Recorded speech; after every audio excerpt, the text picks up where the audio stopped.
দেশে আসার পরে জনসমুখে জনসভায় বক্তব্য রাখবেন। সেই জনসভাটা হল 1 মে শ্রমিক দিবসে এই জনসভায়। কি বলেন?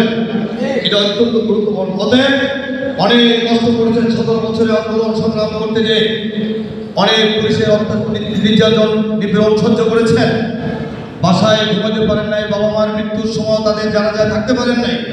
অতএব অনেক কষ্ট আপনাদের আছে, আমাদের সকলের আছে। আমরা জেল খেটেছি, আমরা মামলায় জর্জরিত ছিলাম, আমাদের সন্তানদের লেখাপড়ার দায়িত্ব আমরা পালন করতে পারিনি।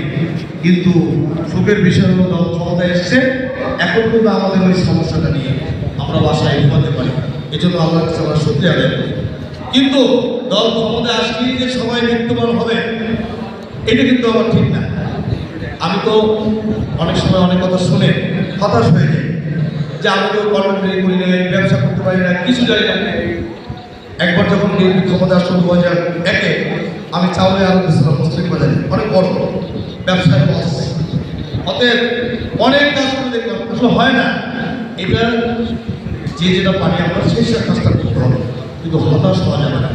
আর আমাদের রিয়াজ সাহেব একটা কথা বলছে, কথা শুনে একমত, যেটা হলো যে আমাদের সবচেয়ে যেটা দরকার সেটা হলো